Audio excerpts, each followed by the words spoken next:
Today on Gamer's Couch. Thunderstone Advance Numenera.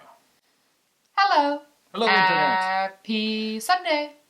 Welcome to the couch, on which we talk about... Or Monday, depending on... time zone, yeah. On hello. On hello. Yeah, it depends on hello. Welcome to the couch. If you're new to this kind of format, we're talking about a different kind of board game every Sunday on every episode, and we go into gameplay and rules, likes and dislikes, funny stories and experiences that we had with whatever game we have on the couch that certain episode. Today, as this lovely creature next to me already said, it's Thunderstone Advanced Numenera.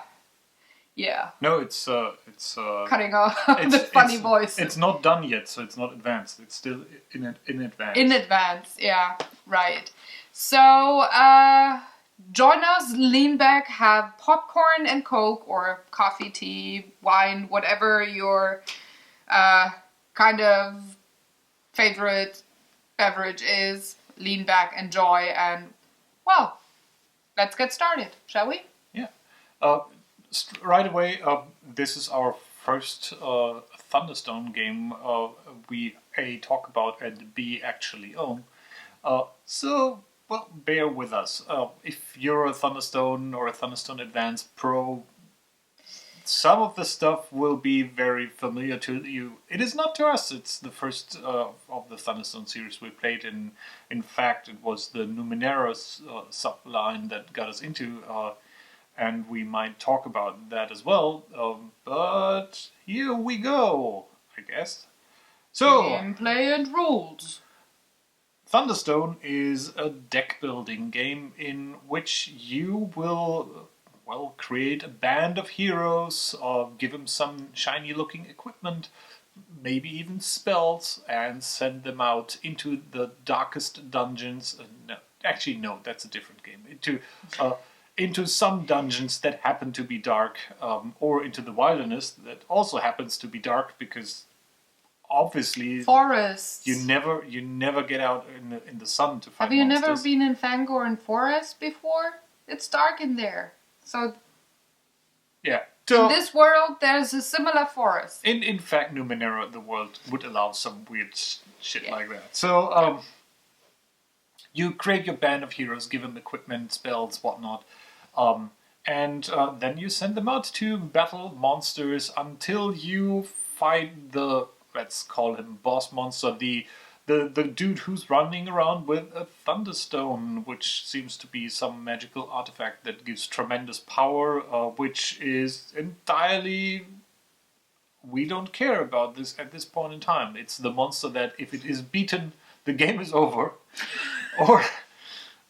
as you will see, if it gets to the position 1 on the monster dungeon track, then the game is also over. So that's the indicator on how to end the game.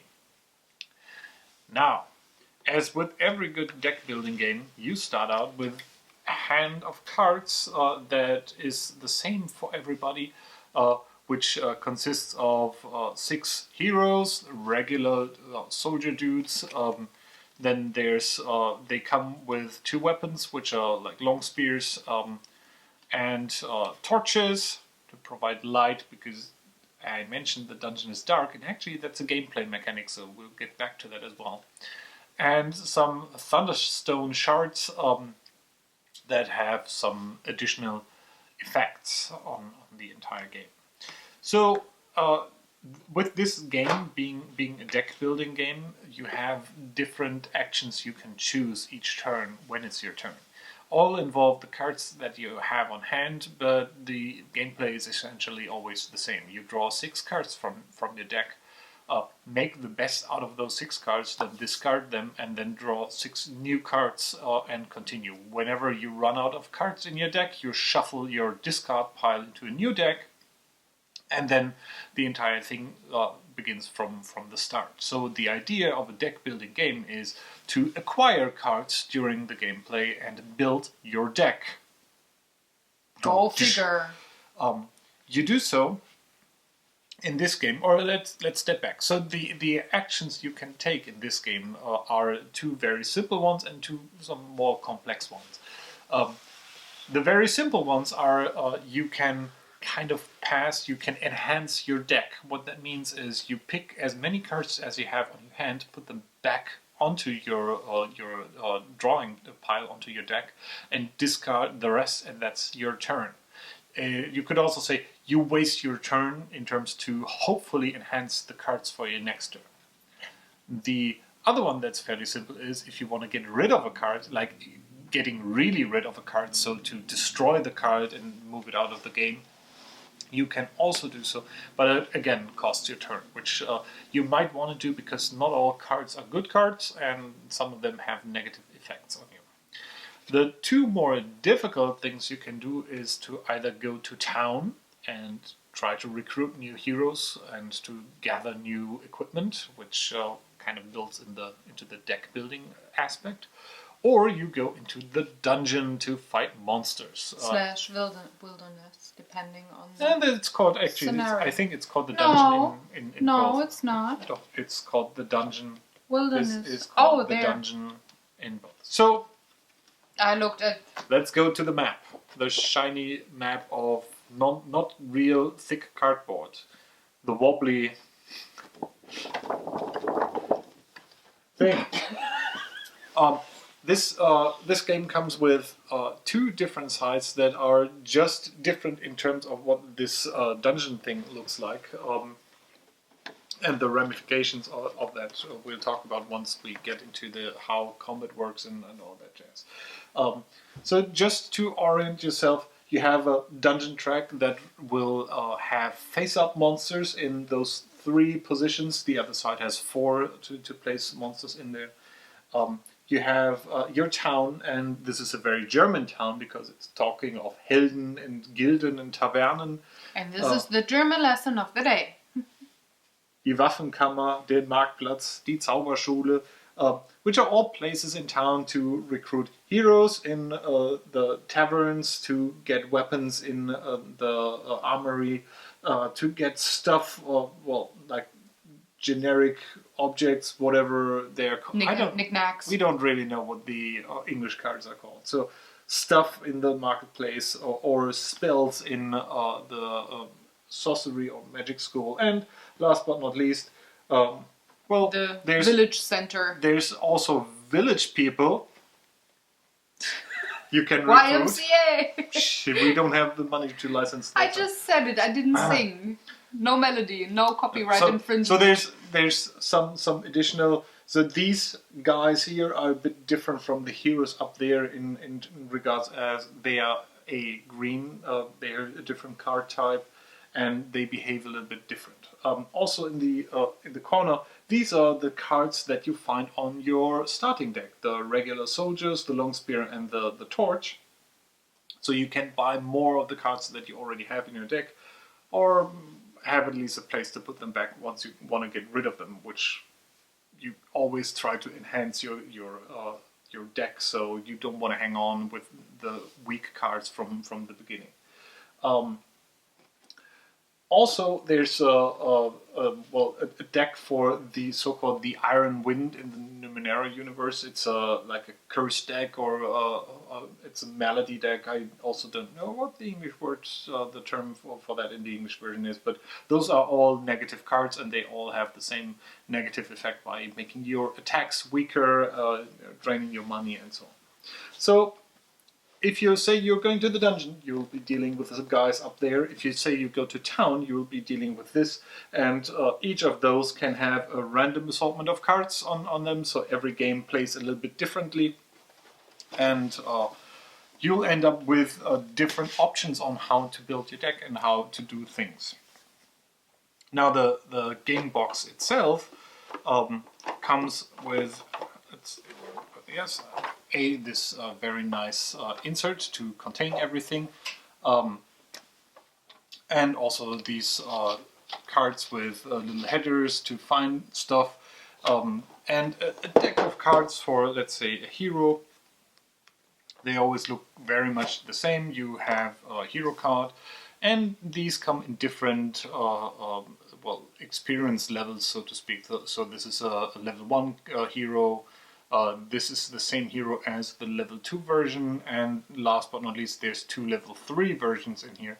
And they always go into the same order into the town. So the level 1's on top, then the level 2's, and so on. So you eventually, by recruiting them, you will unlock better heroes during the course of the game, but there's also other ways to enhance your heroes that you have on hand and level them up by mainly, well, killing monsters, as heroes tend to do. So let's assume you go to town with your little starter deck. Most of the cards come with, and I hope you can see that, with a little money icon that's printed on the side of the card. Some don't have a value, like these regular soldiers, because, well, maybe they want to eat something, they don't give you money. But some other cards do, and if you go to town and want to buy something, you just count how much you have in total, and then you're allowed to buy a single card. Afterwards, you're also allowed to spend experience points to level up characters that you have on hand. But you may only level up each character once, but you may level up as many characters as you have experience points to pay for, and we'll get to that, but there's this little bag where you are... There's a spider inside! You draw these experience points, or ciphers as they're called in kind of relation to the Numenera universe. But you gain those by defeating monsters, and you have to go to town to spend them to level the hero up. It's like sending them to training school. Well, kind of similar to all the RPG computer games where you may have a character level up, but to train them in some aspect, you have to go to town and teach them how to get better. All these cards are roughly the same. They all follow the same layout. In the center, it has the cost. These cost 0. Actually, they are not on town. Let's see if I can find some. Let's say you want to buy a torch. A torch says here costs 3 money, so you count all your money coins. If you have enough, you just buy it. It gets into your discard pile, and the next time you reshuffle, you have a chance to draw the card and use it in combat. There's also other icons on these. Some have these little, well, I actually don't know what this is supposed to be. It's like a crystal, but these are the victory points at the end, that at the end of the game decide how much points you have, and if you won or if you did not win. Characters also have on the other side a little blue number that is the cost that you have to spend in experience points to level them up. So you can even level up your regular soldiers into any class 1 hero, except if the hero prevents you from doing so, and then it would say so in the text here. And those texts are mainly giving you some additional information about the abilities of the card are. Some may only be used in certain conditions or in certain places. So, for example, this regular one has something here. It says dungeon, and then the ability. So obviously you can only use that in the dungeon. And in fact, if it says dungeon : you may decide to use that in the dungeon. You don't have to use that in the dungeon. Then going forward, let's stay with the hero for a while. They have another stat on here, which is a little baggage icon with another number. You might have guessed this is a very numbers heavy game. So this number gives you an idea how much this hero can carry. So this guy can carry equipment that weighs up to 3 of these weight points. And if we take a look at the equipment card, in this case the long spear, this equipment card also has the same icon, also with a number. I just had to yawn. And obviously the regular is not allowed to carry equipment that is heavier than what he can actually carry. If he carries the equipment, or let's put it the other way, equipment only matters if it is equipped. If it is not equipped, doesn't help at all. It's almost like real life. Like bringing tools doesn't help by just bringing them. You have to use them in some way or form. And characters can only equip one weapon typically, so you equip that, and then he would, with the long spear, would have an additional attack point, which is, well, good. Also, his special ability would say dungeon. If this dude is wearing a polearm weapon, you may use this ability to draw an additional card, which is also a nice thing to do. And that's so what you would do going to town. You go there, gather your money, spend your money, try to build your deck to ultimately go and fight monsters. So let's take a look at monsters.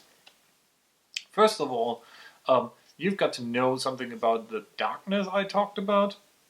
So let's say you are, and we don't need the whole thing, but looking at the dungeon, you have these 3 empty spaces where monsters can be placed.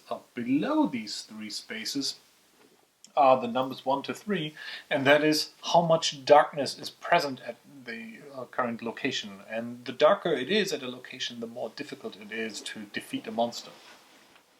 So let's say, that's a bad example, that's also a bad example. Let's say we take this guy called Philethys.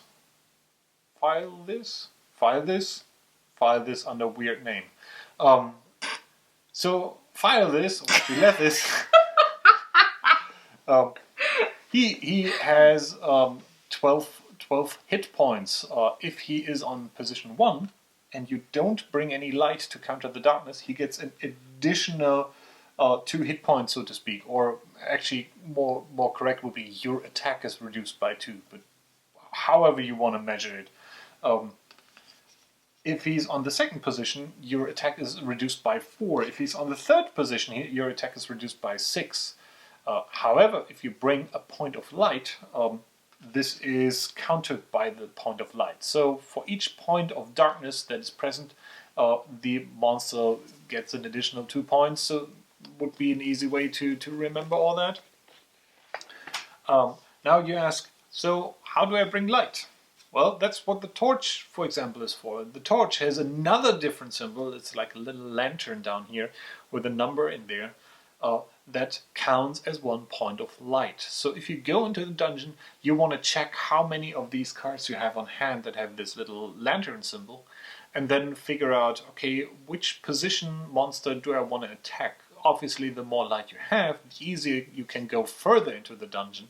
But light does not give you a bonus beyond that. So if you have 2 points of light or 3 points of light and attack a monster on position 1, that's no benefit except for it cancels out the negative effect of the darkness that's present there. And then you have to fight the bad guy. The bad guy, as I said, has hit points, and well, the combat is as simple as it gets. You count together all the little attack values you have on your cards. If you have as much or more than what the hit points say here, you're good to go. There's a little bit more to that because there's different triggers and different actions that are going on. So, for example, most monsters have a combat effect that whenever you engage in combat with them, something bad happens, and that could be something like discard a card. And if you have to discard a hero, that might not be present to fight the monster because, well, he's gone, shopping or maybe going back to the tavern, having a drink. I was just about to say, having a beer. Saying, oh, well, screw this, I'm not fighting the evil god that is millions of years old, please try by yourself. So these guys are more or less difficult to beat. In fact, the type of monster here says which group they belong to, and similar to the heroes and the equipment things, these come in packs. So these are all elder beings, is the group called, and these are all level 3. And if you want to build a dungeon deck, you typically would go to have a balanced game and go forward and have a group of monsters that is level 1, another group that is level 2, and a third group that is, well, level 3. So these are the really big bad guys. The dungeon deck is essentially made up by taking all those 3 groups of monsters, shuffling them real good, otherwise you might screw yourself, and adding an additional card, the Thunderstone carrier, the boss monster, that goes into the last 10 cards of the deck to end the game once he's either beaten or if he gets to position 1 on the dungeon track. And at least now, it makes sense. If you kill a monster, what happens is you get the card, put it into your deck. Most of these give victory points, some of these give additional bonuses, some of these may not. So this one, for example, says light -1. So in fact, if you have that on your hand, you get 1 light less, which is not good. But these go into your deck. If you don't beat a monster, it also goes away, but it goes under the monster, under the dungeon deck, and well, is probably out of reach for most occasions. Whatever happens, whenever a monster is removed from one of those dungeon rooms, you just draw a new one from the deck and fill in the blank spaces, and there you go on until, well, as I said, the boss monster is defeated or has reached the first spot. Yeah, that's almost it. There's just a couple of things. If you level up a character, well, I said if you buy these eventually, all the level 1 characters are on top. You will either get to level 2 here, and those are more expensive. So, for example, this Ian Priest costs 6 as a level 1, 10 as a level 2, and 12 as a level 3 character. It would rather be cheaper to buy the level 1 one and spend the 2 experience points that are on his card to replace him by a level 2 Ian Priest. And if you have this one on hand and go to town, you can spend 3 experience points to go to the level 3 Priest. Oh, another thing.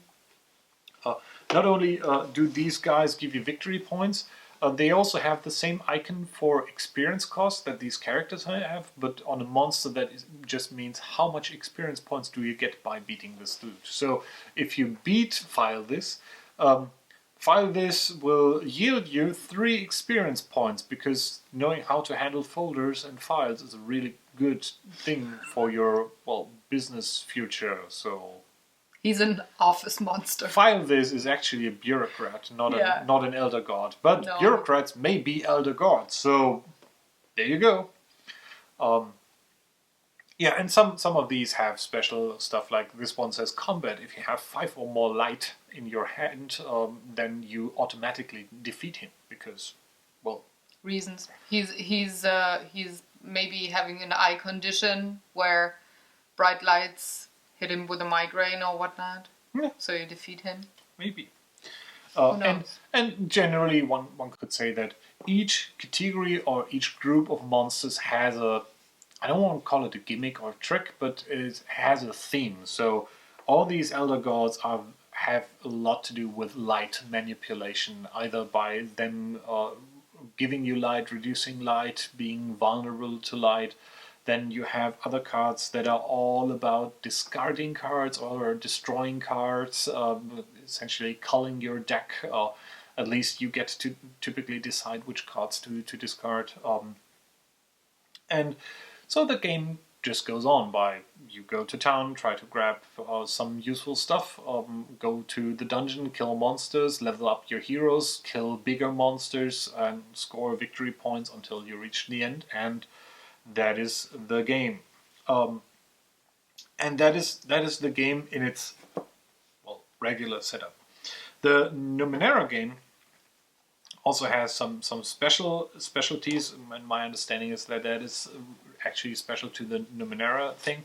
First of all, these experience tokens I was talking about, These also are referred to ciphers, which you may or may not be familiar from the Numenera universe, but ciphers are objects in Numenera that can be used once for a one-time benefit. And in this case, each of these comes with a different color, and you have whatever, blue, green, and whatnot, red ones. And depending on the color, you can spend them to either get an additional attack, or get an additional point of light, or get 2 gold coins, or to destroy a card, if it's one of those negative Iron Wind cards. And while talking about the Iron Wind, that is quite similar if you're familiar with the curse cards from Dominion. You have usually cards in the game that will say you receive one of those Iron Wind cards, and whenever you draw them, they're just negative. Fortunately, in this game, they don't deduce your overall victory points at the end, but they're still annoying because whenever you have them on hand, you have to attack less. And just from our experience playing this game a couple of times, fights or combat is usually pretty tight, so you rarely have like millions of attack points, and having. And if you do, you have the monster that says you cannot beat it if you have too many attack points on hand. And having a card that does not help on hand is bad enough, but having a card that is negative is almost twice worse. as bad. The other thing that is very like the Numenera role-playing game, you have in this game different locations that you may agree upon before starting to play the game, and all of them have a die table. So this game does in fact come with the 20-sided dice. And these cards give you some conditions where you have to roll the die, and depending on what you roll, there's different effects going on. This one here says whenever your card is destroyed, roll a 20-sided die, and if you roll a 1, you have to destroy an additional stuff icon here, the green ones. If you roll something between 2 and 16, I'm sorry, you could destroy your reputation. No, but only if you're on YouTube. So 2 to 16 is no effect. Attention, please. This is important. Serious, professional. On 17 to 18, you do not have to destroy the card, but just put it onto your discard pile. And if you have a 19 to 20, you destroy the card, but you may take a card of equal or less value from the village. So some of these are positive, some of these are negative, all give just a little bit of different flavor to the game. Just to spice things up. And the game box also comes with randomizer cards to select things. It comes with 3 example setups, 1 being the tutorial, and 2, I wouldn't go so far to call it story-based setups, but at least they come with a thematic setup that try to have the monsters and the heroes balance out. But that's pretty much it. The difference, by the way, between the dungeon deck and the other thing is, first of all, the dungeon in this one has 3 spaces to put monsters on, whereas the wilderness has 4. Has 4 spaces to put monsters on. Also, the light or the darkness values are different. So, in this case, on the 3 slot space, the darkness values are -2, -4, -6, so -2 for each point of darkness. And on the wilderness deck, it's -1, 2, 3, 4, meaning essentially 1 point deduction per point of darkness. So you could say the wilderness deck is a little bit easier to play, or a little bit less light dependent than the dungeon side.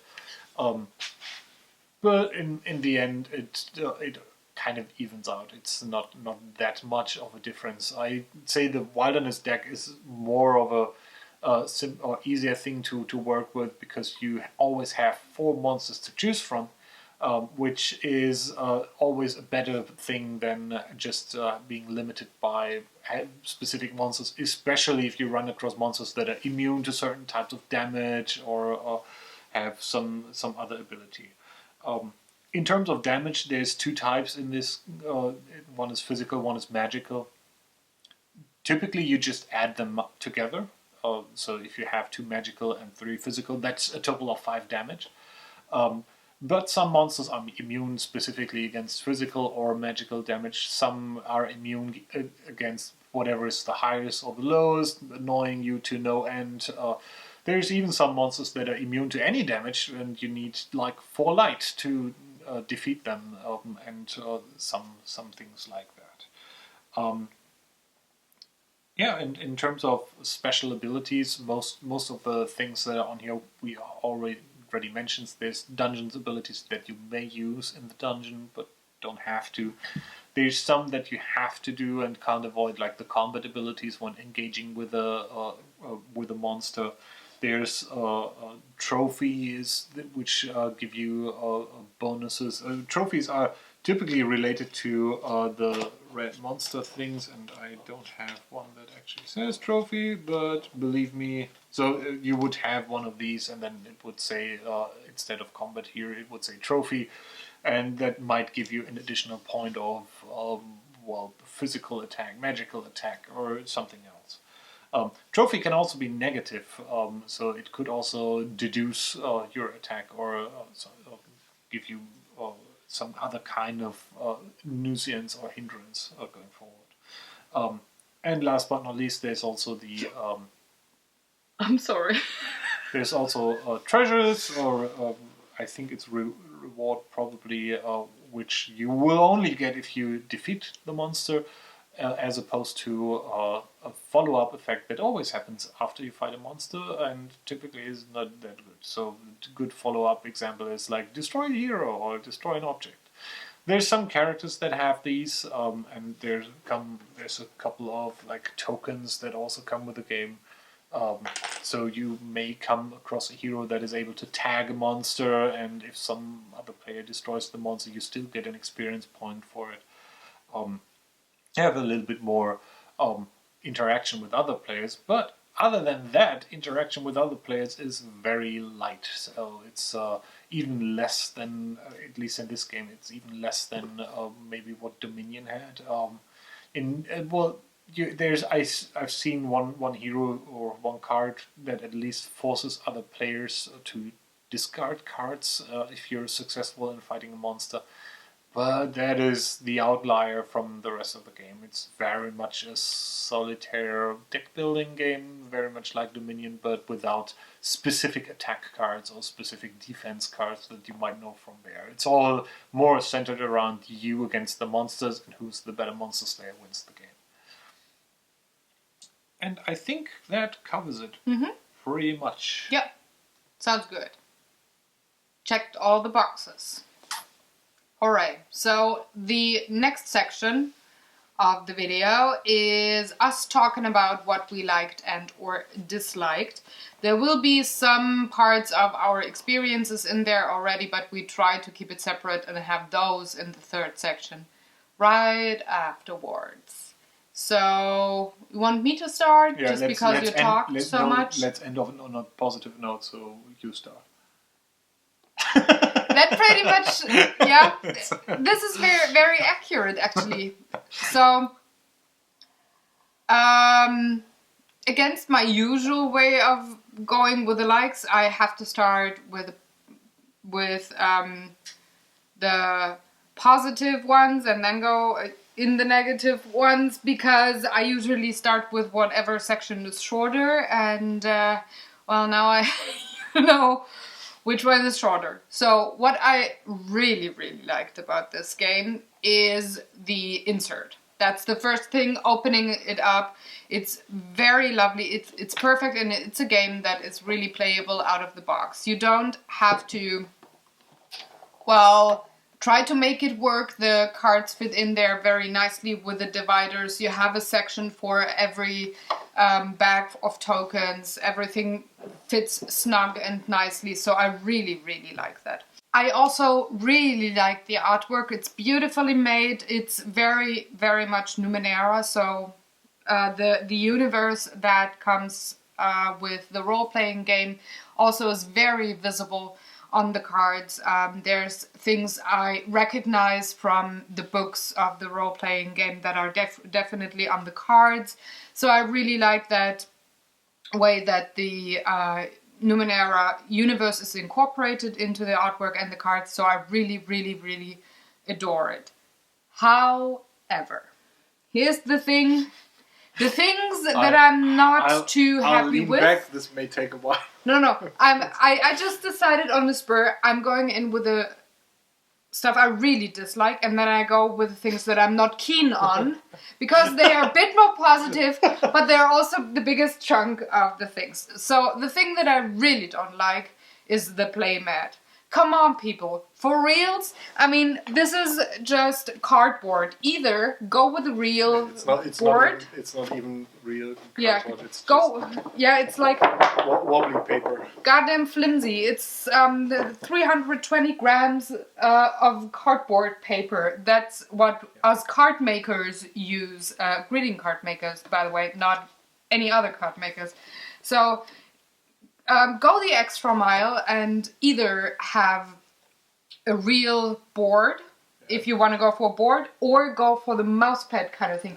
This will be ruined within 5 games. You will have cracks there, people will stumble, things will get bent, and it's just not of high value. In comparison to the cards and all the other components that are really high value, what did the publisher think? Why did they choose it? I don't get it, and that's the thing I really dislike about this one. It's like, yeah, we have this beautiful game, but yeah, we didn't want to go the extra mile, spend the €4 extra in production per game unit to have a real board there. It's like, what?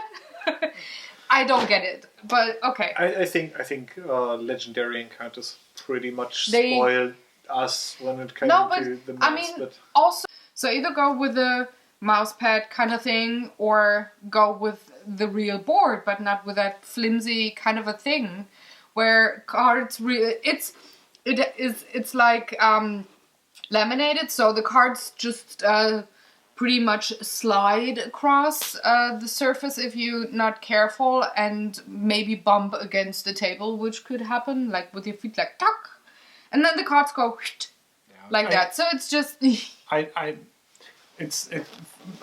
cutting in there here. It's not as bad for me because the games like Dominion have Nomad at all. I would rather prefer Nomad or a real one. Well, you can obviously play this with Nomad once you figure out how to set this up. And like the Penny Arcade game also. The same thing, the Pathfinder thing, same thing. Don't need a mat there. So if you go for one, make it a good one. I mean, come on, right? So that was the thing I really, really disliked. That being said, if there would have been no mat in this game, I would have complained about there not being a mat in this game.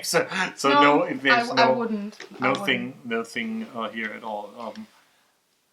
I think it's a very functional addition to the game. Yeah, but if you make one of these, then just let it have people print out of the net, like with Netrunner. And like we did with the Star Wars card things. You can still print this one, but I don't need to have this kind of quality mat in the box. If I have something in the box, I want it to be a good thing. Otherwise, I could go to the internet, just say print. I also say I would have preferred vastly the mouse pad. Yeah, because the cards just stay. First of all, the cards stay, and you can get a grip on them. You don't have to have long fingernails to get underneath the pile and whatnot. Nice. Alternatively, I would have also been fine with if this would be like a regular game board, cardboard that would be a good thing too. With being 4 pieces that fold a little bit together, and there's enough space in the box, by the way, to have that kind of a real board in there. So that's. Even if it's something like Zombicide where you have 4 tiles and have to put them together, even that would have been probably better than this one. Yeah. But anyways, that was the thing that really pissed me off. Now there's a couple of things, and that's the Rage! major... Yeah, no, I don't get it. It just feels like, we took care of so many other components, we don't care about that one, so we don't make it good. It's like, what the heck? Really? Anyways, moving on. The most part of the game is things that I'm not really keen on, but that I don't really dislike either. So it's like meh, you know. So here comes the meh stuff. I'm okay with the manual, and having said that, I didn't read it, he did, but we got pretty fast into the first game.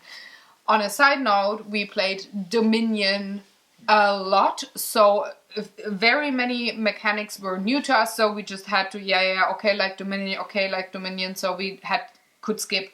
But the description is very, very detailed on especially the basic moves. So still roughly 40 pages. Yeah, it's a lot of 32 pages up until the 33 pages, and then the glossar thingy FAQ starts. Yeah, but there's a lot of repetition. It's like they explain the mechanic in the manual, and then in another section of the manual they remember or they mention it again, just like, be aware there was this thing, don't forget it, otherwise it might be kind of confusing if you play this kind of a deck building game for the first time. So I really liked that part of the manual. However, there were things for the advanced player that were not in there, so we gotta hit the internet again.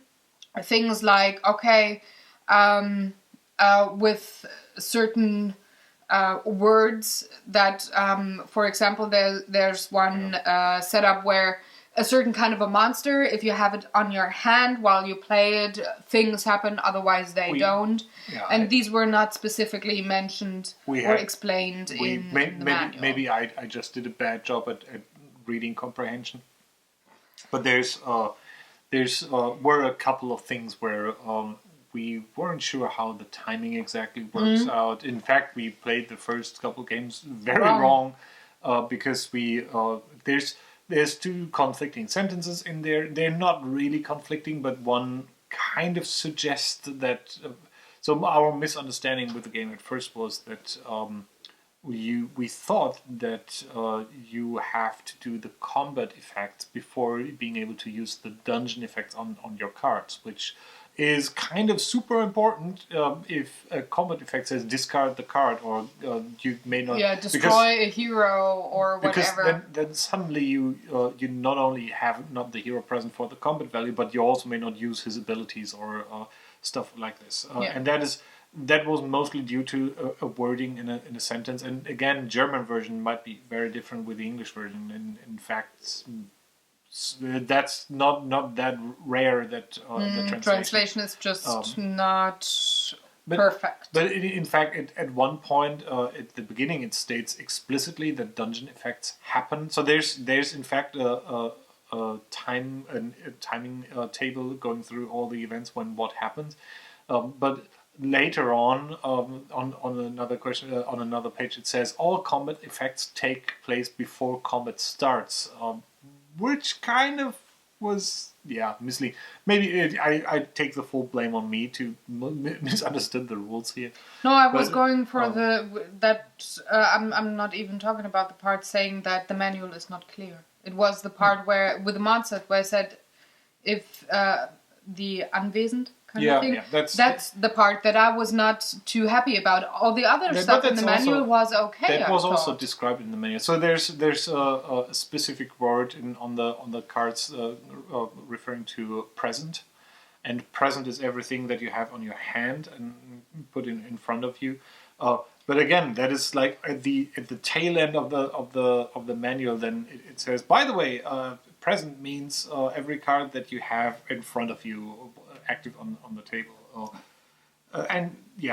That's things that that like I said, I don't really dislike them, but I'm not too keen on them, and the things that I'm not too keen on just piled up with this specific game here for me. So there were very few points that were on the edges of the spectrum, like really good and really shitty, and there's a lot of meh inside, like in the middle. So another thing that is really meh for me, but that's also due to how awake am I, how present am I on the table. like there's a lot of math to do in the game. And last night I was really tired and pissed off, so this was not too great. This morning it was better, but still doing a lot of math and really checking is it worth it to go into the dungeon, or am I just gonna be short 1 point again? Just before we recorded, I was not too keen on that. Yeah, just before we recorded this, we literally played it again to make sure that we got the rules we got wrong right, to see if that changes a lot. And it is, in fact, I would say it changes things for the better of the game. However, it's kind of... The mechanics were not as bad as last night, but the mechanics were just as annoying. They're just parts of the game, and that's okay. And I'm way more pissed off at things when I'm tired. I hear you. No, but even Like, even today, the math thing in the dungeon, it was just like, okay, I gotta count 15 times before I even decide. Am I going to the village or the dungeon? Which drags out the game and makes it kind of boring for the other person while they wait. On the other hand, I'm not sure how to speed things up, like how to maybe make it easier to count things and not go to the simplicity of, for example, Dominion, that also has a counting mechanism there, but is like gold only points that you add up at the end of your turn. So I don't know how you could simplify or speed up the counting before the fight to make it easier with this one, because there's just so many conditions. Yeah, the light might be on, it might be not. If you have this and that, then maybe the monster is in the mood to be fought by you. Maybe it's not. It's just like... I mean, this is a very, very personal perception thing. Although I have to say, scale here. While this sounds a lot like, man, you get really angry about being stupid, not being better at the game. Which I do, because it frustrates me so much when I feel I don't get it. That gets such a strong reaction. Yeah, but at least it gets a strong reaction from me. It's not just like, oh, yeah, whatever. It's not that. Interestingly enough, another game we have that also has a lot of these interacting math counting things going on would be Sentinels. Way easier. Yeah, but then again, you have like tokens that give you some help out there. I think the problem we had at first playing this, and again this was with having that rule wrong, where you kind of went into the dungeon and you had to figure out, do I lose someone? And then it's or you were sure you weren't losing anybody, and then surprise, no, you didn't beat the monster. You lose somebody.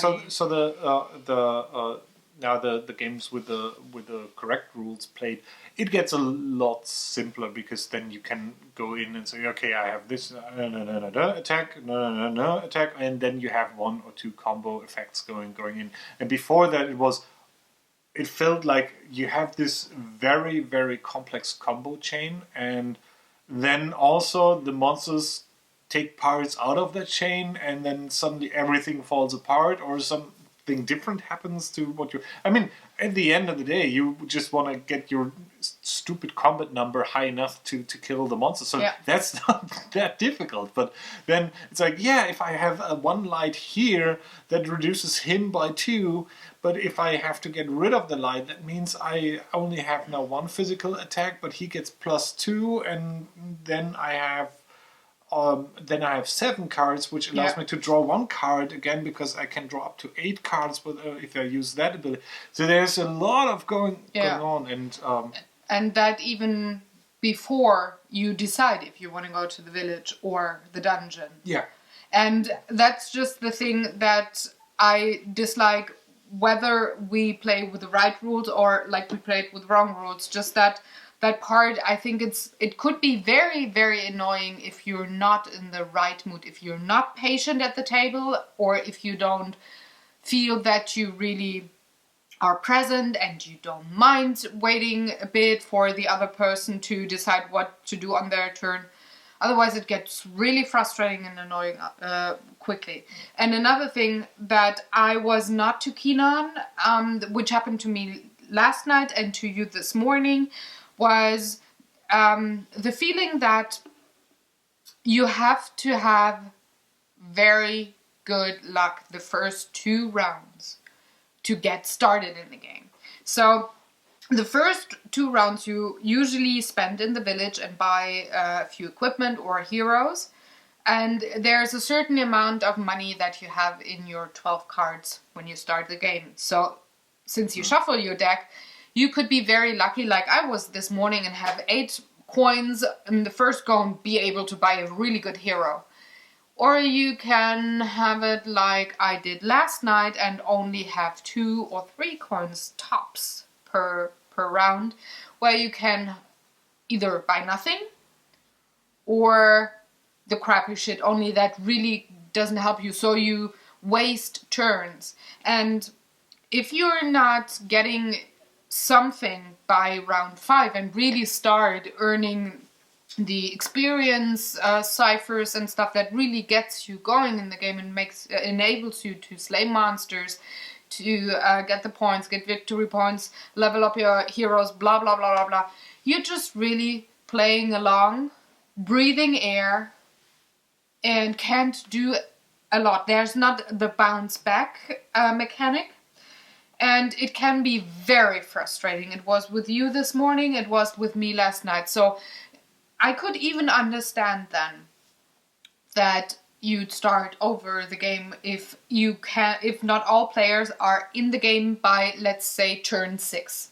That you say, okay, let's just start over from start, because it's going to be really annoying and frustrating. And then that one person that isn't enabled to actually participate in the game will be shitting all over the place, like cursing and really dropping the mood, and then everybody else is just annoyed. And we're talking about a 2-player game, so it's kind of guaranteed I guess it will be this. I'm imagining playing it with our gaming group. Imagine G would be in my position of last night. He would curse like hell and be so frustrated, and then it would of course drop all of our moods, because we want him to play with us and not just sit there and shuffle cards from the right to the left, you know. But to be fair, so I think we would probably play this with more than 2 to find some things out. One thing I could imagine that gets better with more players is you have more time to look at your hand and figure out stuff in advance and decide what to do. Yeah. Which solves the math problem. if we play together, it's not like somebody is saying, "Come on!" No. That only happens with G. But G takes like 5 hours to decide what he wants to do on any given turn. So that's fine. That's okay. But it's what I meant to say is there's no one here really putting pressure on the other player. It's like more this self-induced thing with the. I'm now thinking for 3 minutes straight, and the other player, and it's even checking Facebook. and now comes in the other part that is pretty bad, as you said.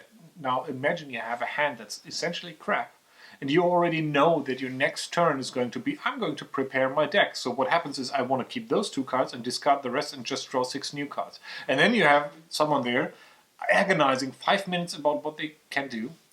And probably try that, taking a risk that fails. Probably failing. So that turn took 5 minutes, was utterly useless, and then the next player, I'm done. Next turn, and then you're up again with new cards. Yeah, which even that is okay, because we don't push each other. Like, come on, go on. Rather the point of helping. It's a very, the other person, but it is frustrating for. At least for me, if I look at my cards for 3 minutes straight, I don't have any choice. That happens to me in 5 turns in a row. I was ready to flip the table last night. I was really thinking about it. Am I saying something? Am I saying, fuck it, that game is not gonna be on my table again? I'm very sorry. I gave it a try. I really like things about it, but I was rage crying again last night because I was so frustrated with myself and the non-existent possibilities to actually play a game. And it was not because we got that one very major rule wrong. That was only a side note. In the game that I really struggled last night, it was more like I get 2 coins or 4 attack. You can't buy anything with it. You can't slay a monster with it. So the thing that I did most was preparing for the next turn in 5 turns or 6 turns in a row, which is totally shitty, and it's just not the point of the game. There is so much potential, but it ruins things by a certain... The pacing and the flow makes it really difficult. Unenjoyable. And there's potential in the game. It's just not...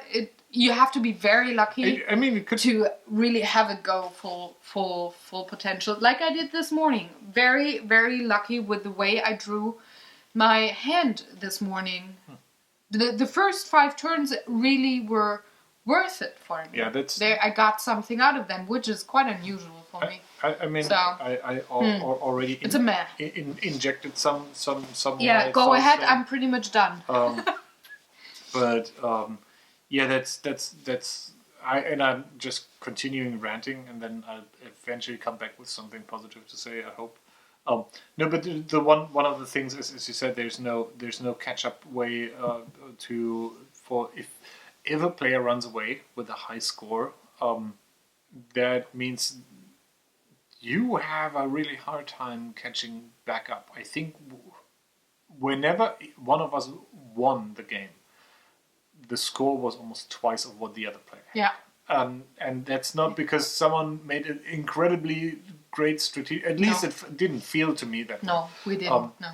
So I was just lucky this morning. As you said, that like the first 6 turns are super important because you need the right amount of money to get a hero, which seems to be crucial for the game, and B, you need to get those experience points to level up said hero, because even the level 1 heroes, they are better than your regular soldiers, but they're still crap in most cases. Level 2 is when the game actually starts being good for you. And then you get your engine running, as with most deck building games, which isn't too bad. But the problem is if you have to sit out. Passing turns is a terrible thing to do in any kind of game.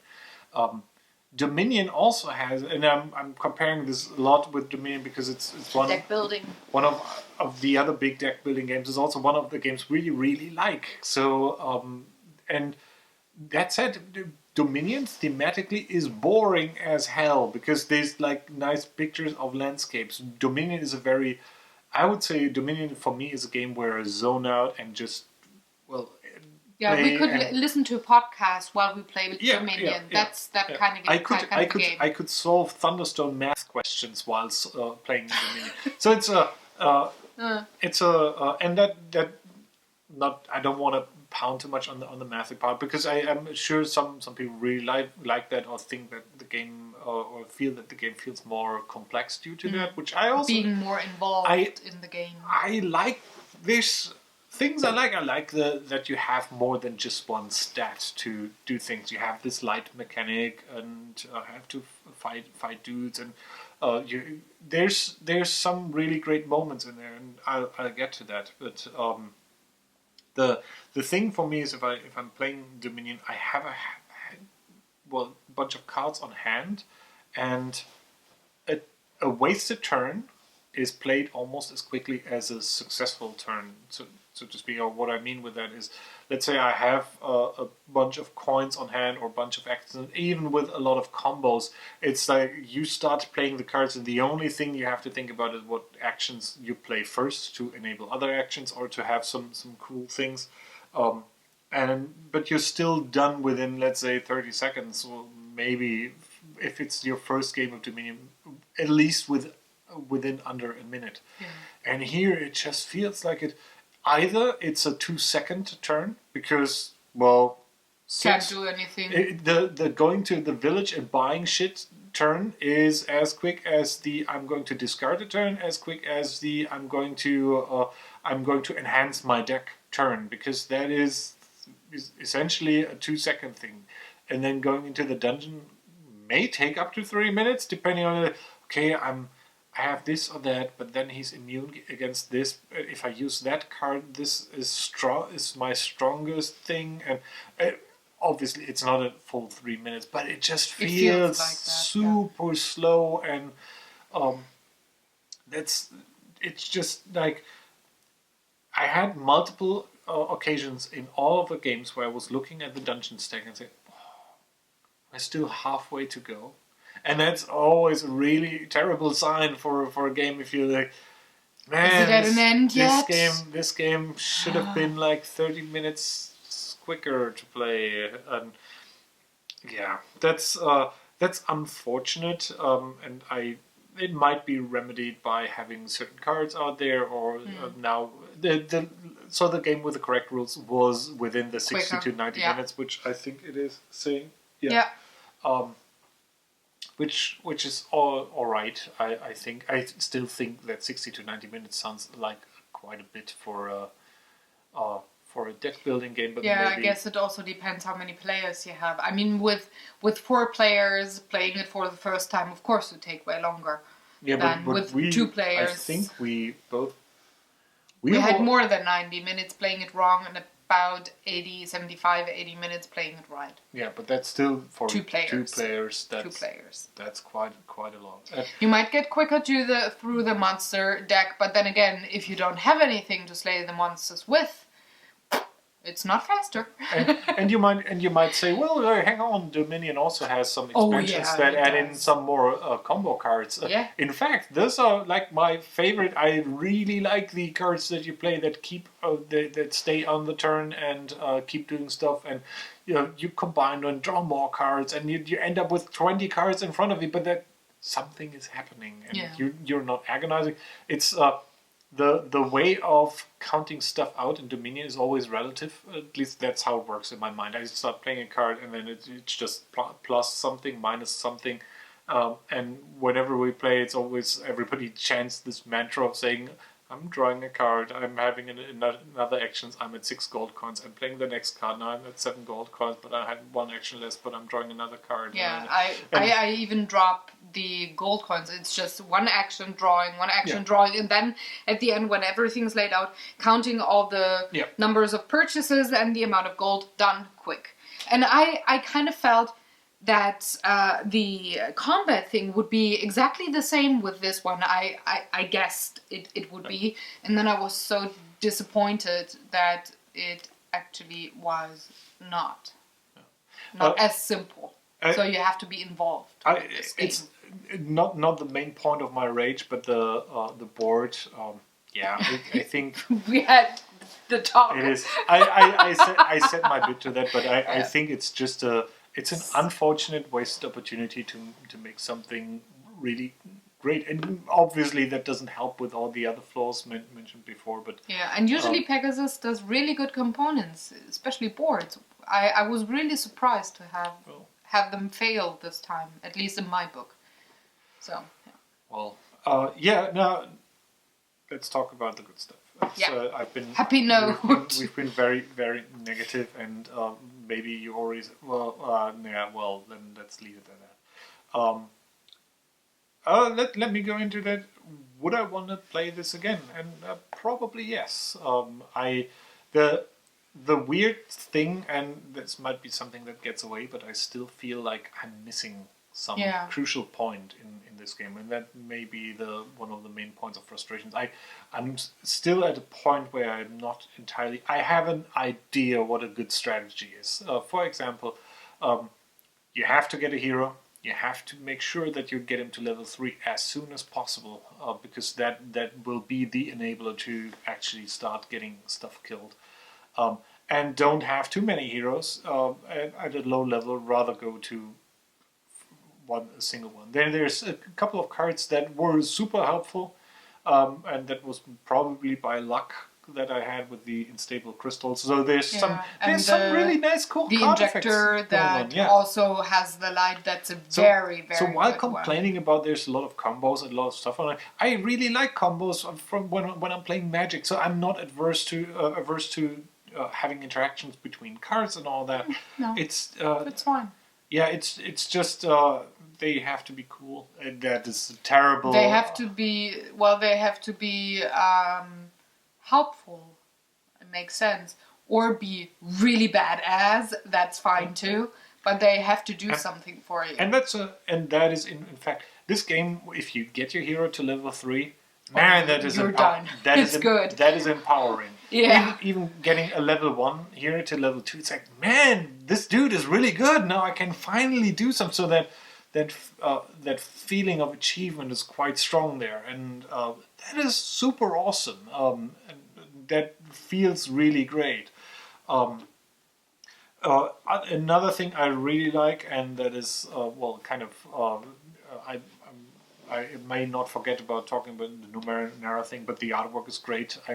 I really like the Numenera world and everything that's involved. And while I wouldn't recommend this game to be a gateway into Numenera, it is cool. It's a cool theme. But it's just that. It's a theme. It could be any other theme painted on there, right? Yeah. For me, it fits. This is a Thunderstone game first and foremost, and it happens to have pictures of Numenera.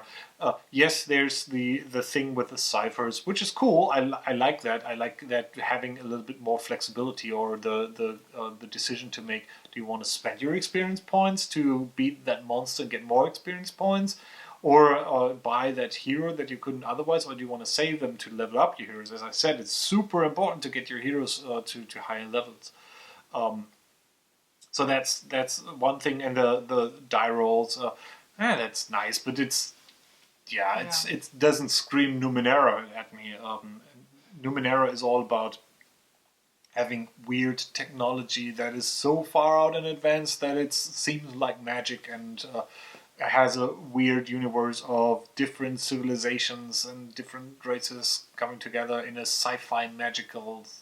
Well, weird is the best descriptor I think one could give to that. So that's cool that it has the images, but expect it as it is, just cool images. Don't expect it as some gateway into Numenera.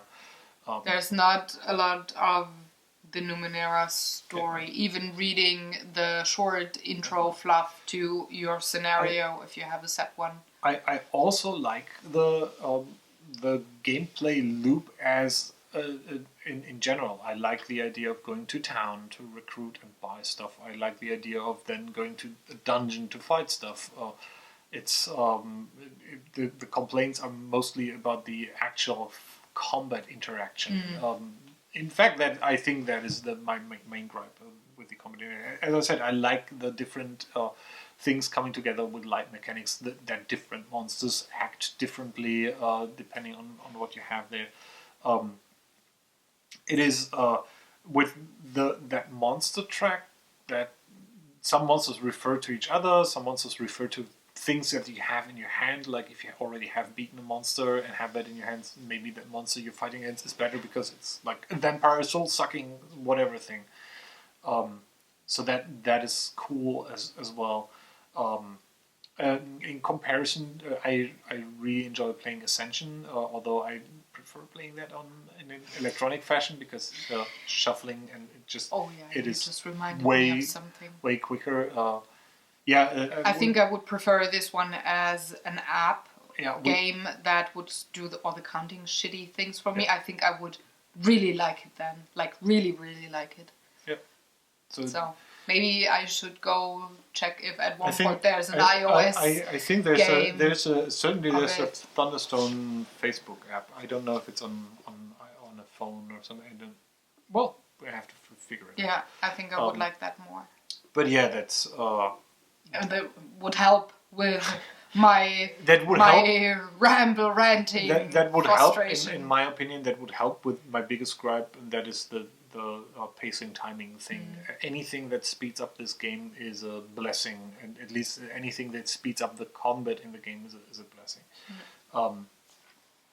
To make things up, and as you said, the insert is cool. I like being able to play a game. I like that it comes with the proper dividers for all the cards with the names on them. That it even comes with the dividers for starter decks, so it's very easy to set up. Very very cool. To get into play, but. Yeah, kind of a downer for me. It's certainly I wouldn't say I don't want to play this again. If somebody asks me, I play it. It's more in a, I don't want to say meh, but it's certainly not at the top of my list. It to me it ranges in the same world that for example the Penny Arcade deck building games are playing in terms of I like the artwork. I certainly don't want to play this every week. But the occasional, if it comes up, let's play a deck builder. Well, that's an interesting question. So if our group came up and said, we want to play a deck builder, I would now make them play this one because I'm curious how it plays out. They have to play it anyways. Also, I'm still on the... maybe I'm not getting this game. Maybe I have to play this more often, which I know is stupid because... most of the times that initial impression isn't that far off, but maybe I missed something in this. There's some greatness in here. Or maybe we just didn't see the tree because of all the foresty thing happening. So there's just like off. God damn it, we're happens. So stupid. There's games at first where I think, what? For example, the Village People, you didn't play with those. I played with some a bit, and I'm sure they do have a good value in the game. They do something for you, but we didn't get their mechanics yet, or didn't see them as valuable as they might be. So maybe that changes up the game for you. Yeah. Who knows? There's chances. We had other games where at least was there a way that, for example, the Lord of the Rings card game, which was super frustrating the first time. I really enjoyed it then, spending a bit more time with it. Yeah, this is a grinder. This is like this is the mechanics or the work of Dominion, but the frustration and the exhaustion of Crossfire, Shadowrun Crossfire. This is as exhausting for me as Shadowrun. It's just like I cannot play more than 2 rounds of this one. My brain is just like gone, and I can't say my name anymore. But for me, another deck building game that Crossfire. Crossfire is still way greater for me over this one. I like the game way more, but it's as exhausting as this one. But Crossfire for me is exhausting because the game slaps you in the face multiple times whenever it can. And the balls real time. That's a cooperative game. You're all playing against the game. Here, I feel the game is not slapping me, but slapping me with my time, because that's what's getting wasted by not being able to do stuff or not having the feeling of progressing. As I said, I don't mind if there's the occasional crap cards, you have to pass the turn. That happens in Dominion as well. In the end game, you will end up eventually with a hand that is full of victory point cards that are worth nothing. You put them aside and turn was bad. It doesn't happen. Here it's in the middle of the game, fourth or fifth turn, it's like, oh crap! I can't beat a monster with this. I can't buy anything with this. Next turn, and if that happens 2 or 3 times in a row, you're getting really annoyed by the game not respecting my time. And, However, coming back to the multiple deck building games that we do own, and somebody would say, let's play a deck building game, and which one would you recommend? I wouldn't recommend anything, but I thought I would ask. No, because they all are so different. So I would ask, do you want to talk a lot on the table? Because then we could play Dominion. Do you want to make dirty jokes and look at really, really cool cartoons? Then we play Penny Arcade.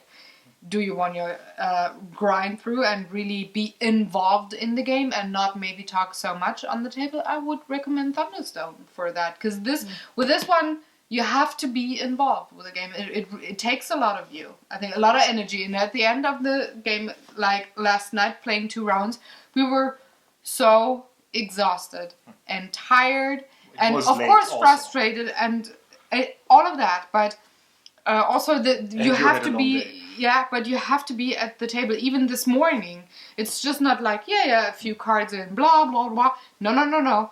This this game demands you to be present at the table and play it for all the reasons. And if you wanna play a game that gets you into Numenera, go for the RPG. I would say go for the RPG, or read that.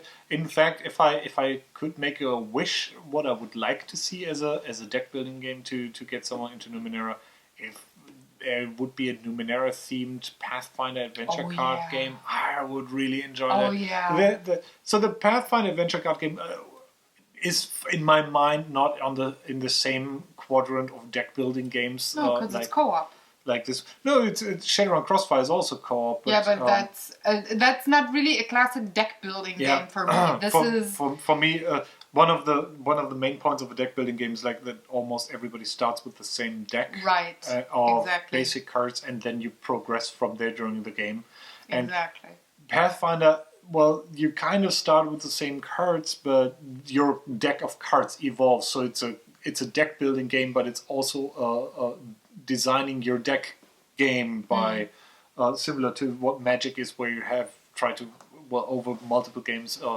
Have your deck built. Well, it sounds weird, but for me that's two different. It occupies two different spaces in my gaming brain. Gaming brain, yeah.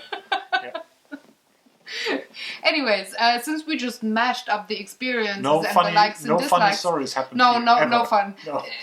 Other that if you find it very funny that I did have the angry cry last night, that might be funny, but not really. Anyway, we mashed those 2 sections together, so as you can see already at the opener, I did put those 2 on the same marker spot. Really? I'm going to mash them both put them both together. But anyways, let's go into rating and finish up the video. Probably a 78-minute rant that it's like frustration that goes on. Yeah, let's rate. You start. Quite long. And now the breather's like. Okay, I start. No, it's fine. Okay. This one gets a cipher and 2 oddities. No artifacts. It's if someone asked me what's the deck builder you can recommend, Thunderstone would not. With my knowledge I have gathered so far, would not be among the top 3 or even 4 choices to recommend to someone. So there you have it. I hate bashing on something, but there's not for you. Too many things that were actively unenjoyable. Which exactly is something that gets me wary of recommending it to other people. I mean, maybe there's someone who really enjoys that, so it could be very polarizing. But we both are on. Well, Sarah is even further on the one polar end, and I'm also on the same end, but not as far out. I did overtake you. Well, for me, on a scale of 1 to awesome, it's a 4.5. Just because, it's not my kind of a game, or not my favorite kind of a game. Again, I really have to be in the quote-unquote self-destructive mood to really want to grind through this kind of a game. Again, if maybe we just missed something that would make the game way more enjoyable for us. Also, not every game has to be for me, and my opinion of what games are good is not the holy grail and not any kind of a law. So this game could be the perfect game and very, very enjoyable to other kinds of gamers who prefer other things, find things that I love far and beyond. They find that boring. So again, don't take my opinion as given or as a must. But I certainly don't. No, you don't. You never do. With food and red wine you do, but that's all. Anyways, it's a 4.5, and it might get higher on my scale if we play it more and more, and I find something that I totally missed in the last 4 games. That could be. That's why we now have to wrap this up, because we have to go off and play more Thunderstone Numenera, because we have to find the fun. But I thought we played the other game. Yeah, maybe. You said I was nice, and my reward was that we played the other game. That is, maybe you want to check the Instagram later today. I already posted some pictures on my Facebook account. So. Yeah, or his Facebook. Check him out. There might be a tiny teaser of what we are trying this afternoon and night. And now it's time to wrap up the video, which goes like this. Breathe. Goodbye. Hand it down. Thank you. And there was the second lesson. Mist is shit. Or no, it's crap. Crap. Or well, any kind of a curse. Yeah. You know? So animal dung. Please go on.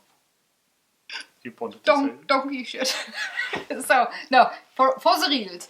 The wrapping of the video goes like this. You breathe in, and then you say, thank you very much for watching, enduring our ramble. Maybe you're of our opinion, maybe you're not. I hope you got some information out of it, so thank you for sitting through all the rage and frustration. If you have any questions or any comments, maybe any idea of what we missed, please leave it in the comment section below. I would very, very much appreciate that. He by proxy as well. And if you haven't already, why not subscribe to the channel? I do have lots of board game videos and cooking videos and mainly art videos for you. And all other funny information, teasers and whatnot can be found on my personal social media thingies, which is Twitter, Facebook, Google+, and Instagram. They're all in the description box below, so take a look. Also, like and or share if you feel like it. I would very much appreciate it. Again, he by proxy. And that wraps up the video. Happy Sunday. Have a good one. The video. With the with video. A W. Yeah, Victor. Goodbye. Victor. Goodbye. Have a good one. Cheerio, Miss Sophie.